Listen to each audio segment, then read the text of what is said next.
আমি মারুফকে চলে যাচ্ছি বীরাভূমিতে। ভাইরাল হওয়ার জন্য যা যা করেনি তাই করেছি, তাও অবশেষে আমরা ভাইরাল হতে পারিনি। অবশেষে আমি ভিক্ষা করা শুরু করে দিলাম, তাও ভাইরাল হতে পারলাম না। লাস্ট পর্যন্ত আমি ভিক্ষা ছেড়ে এখন আমি ডান্সার হয়ে ফেসবুকের ভিডিও আপলোড দিলাম, তা হতে হলো না। অবশেষে আমি গহীন জঙ্গলের মাঝখানে আমি হলাম মারুফ গিলস, যেখানে সকল সন্ধ্যা। চারিদিকে ঘন জঙ্গলের মাঝখানে একটা দ্বীপে যেখানে চুলপাক নামে করে বেঁচে থাকতে হয়, তাই আপনাদের দেখাতে হবে। দেখেন গহীন জঙ্গল, যেখানে হেয়াল হাইনা ও গভীর আওয়াজ শুনতে পারছেন, তবে এদিকেও সে একই অবস্থা। তাহলে হলে আমরা রক্ষতে বসে যাবো যে কোথায় আদিবাসীরা আছে, তাহলে আমাদের চুল পাকনা করার জন্য আমাদের এগোতে হবে। এগুলোর জন্য আমার প্রচুর ক্ষয় হবে, তার জন্য আমার খাদ্য নির্ধারণ করতে হবে। খাদ্য সন্ধানের জন্য আমার ওই সঠিক রাস্তা পথ বেছে নিতে হবে। আমি মারুফ গিল চুল পাকনাই না করে আমার খাদ্য সন্ধান করতে হবে। করার জন্য অবশ্যই আমাদের কিছু বনে যে কিছু খাদ্য সংগ্রহণ করতে হবে, তার জন্য আমাদের প্রচুর হাঁটতে হবে। সূর্য ডোবার আগে আমার খাদ্য সন্ধান করতে হবে, যাতে আমি ওই জঙ্গলের দিকে ওই আদিবাসী গাছে পৌঁছাতে পারি। তার জন্য আমাকে প্রচুর হাঁটতে হবে, যার কারণে প্রচুর কিলো খাদ্য হয়েছে। বাংলাদেশের বিচিত্র বিজ্ঞানী জায়েদ খান যে আমাদের আদিবাসীদের আদিকালের যুগের কথা বলেছেন, যেটা 1977 সালে যে বাংলাদেশে যে আদিবাসীরা ঘর বানিয়েছিল, সেই ঘরে প্রথমে ঘরটা ছিল এই ঘরটাই।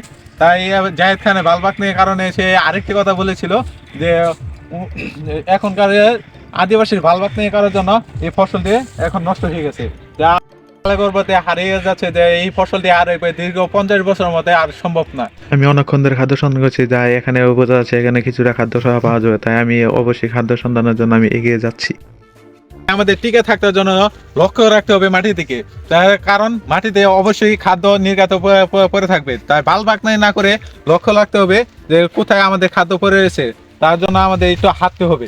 হাঁটার জন্য প্রচুর করে এই যে লক্ষ্য করে দেখেন যে এখানে একটি এটা এটা দেখতে পাচ্ছেন কি, এটা ঝিনুক, কিন্তু আদিবাসীরা তা আবার বলতো এটা জিন্না।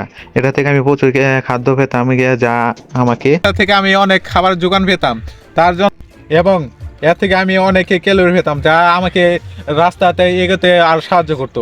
তার জন্য এটা আর আমার কাজে লাগতেছে না, এটা আমি এখন ফালে দিয়ে লক্ষ্য রাখতেছি আগে। টিকে থাকার জন্য আমাদের অবশ্যই খাদ্য যোগান করতে হবে, তার জন্য আমাদের ক্যালোরি খরচ হচ্ছে। আমি অবশ্যই এই গাছ থেকে অবশ্যই আমি কিছু ক্যালোরি পেতাম, কিন্তু খাচ্ছি না, কারণ এর থেকে একটু খেলে তেমনটা যোগান হবে না। তার জন্য আমি একটু সন্ধান করছি, না পেলে অবশ্যই আমি এটাই ব্যবহার করব। তার জন্য আমি এটা ঢুকিয়ে রাখি। অবশেষে আমার সামনের দিকে লক্ষ্য রাখতে হবে যে খাদ্য আরো কিছু পাওয়া যায় কিনা। তার জন্য আমি প্রস্তুত। দেখতেছি এই তো দেখা যাচ্ছে একটি খাদ্য। এই খাদ্যটি অবশ্যই ড্রাগন যুগের খাদ্য, যা আমি বইয়ের মধ্যে পড়েছিলাম। এই খাদ্যটি 1478 সালে এই খাদ্যটি ড্রাগন যুগে ছিল, যা আদি নামে ড্রাগন ফল নামে পরিচিত।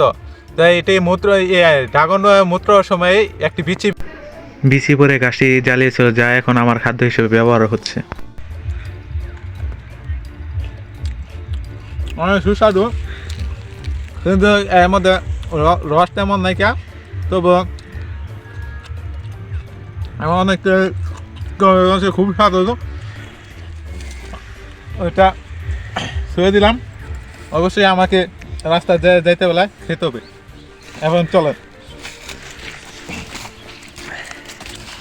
আমি প্রায় ইয়াংচাং ওয়ারমার ইয়ের কাছে এসে গেছি, যারা লক্ষ্য দিকে করতে হবে যায়। এই তো দেখেন সেই ফসল প্রায় 268 প্রজাতির সাপ রয়েছে, তার মধ্যে একটা বিষাক্ত সাপ হলো গিরগিটি। তাই সেই গিরগিটি সাপটি যা রসায়ন ভাষাতে বলা হয় কার্বনের দ্বিতীয় চরিত্র, যা মেয়েদের মাঝে মাঝে মাঝে বেশি ওঠে, যা অনেক ছেলে আত্মহত্যা করার জন্য প্রস্তুত থাকে। তাই সেজন্য আমাদের সেই ফসলটি অবশ্যই দেখাতে হয়। চলেন।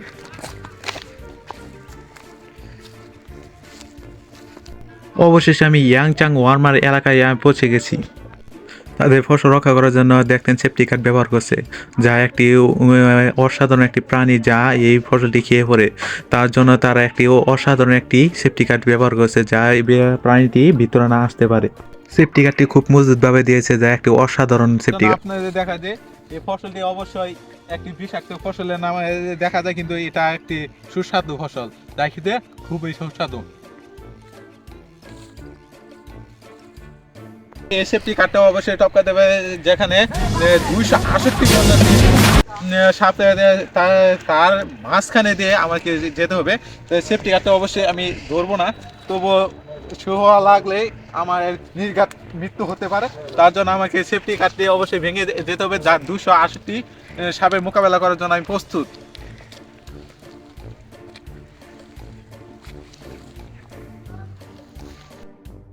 যা হচ্ছে চুল বাগানে করার জন্য আমাকে প্রচুর হাত করছে, যাতে দেখতে পরে যে আমাকে রক্ষা করতে হবে। অবশ্যই আমাদের এই অঞ্চল থেকে আমাকে এই মোকাবেলা করার জন্য প্রচুর ক্যালোরি খরচ হয়েছে। তার জন্য আমি সেই ফসলটি খেয়ে আমি অবশ্যই আদের যুগে ফসলটি খেয়ে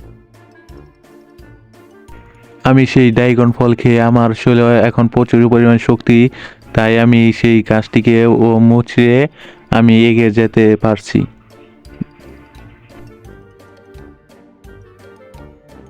সেফটি কার্ডের মধ্যে বলেছে যে আদিবাসীরা একদিকে তাদের প্রচুর পরিমাণে খাদ্য নষ্ট করার জন্য তার এই বিশাল প্রাণীটি আটকানোর জন্য, যেহেতু টপকে এনে খাইতে পারে, তার জন্য একটি বিশাল বড় একটি সেফটি কার্ড দিয়েছে। সেটাকে একটা মারাত্মক ধরনের সেফটি কার্ড, তাকে টপকানোর জন্য আমাকে অবশ্যই জাম দিতে হবে। জাম দেওয়ার জন্য পরেও যেতে পারি, অবশ্যই আমি সেটা সফল হয়েছি। এখন আমি আমাকে লক্ষ্য রাখতে হবে সামনের দিকে, যা আমাকে বাড়ির দিকে এগিয়ে যেতে সন্ধান দিবে। অবশ্যই আমি তার জন্য প্রস্তুত। অবশেষে আমি ইয়াংচাং ওয়ারমার জঙ্গল পেরিয়ে আমি আমার বাড়ির লক্ষ্যে এগিয়ে যাচ্ছি। অবশেষে আমি সেই গাছটি, যে গাছটি থেকে সেই গাছ থেকে পরে যে আমার 2টি হাত 5টি দাঁত পরে যায়, এখন আমার দাঁতে স্পষ্ট আছে। যার কারণে আমি 365 দিনে সেই বিছনাতে পড়ে আছিলাম। এখন আমাকে বাড়ির দিকে চলে যেতে হবে। খোদা হাফেজ, আবার দেখা হবে। I'm Maruk Gils.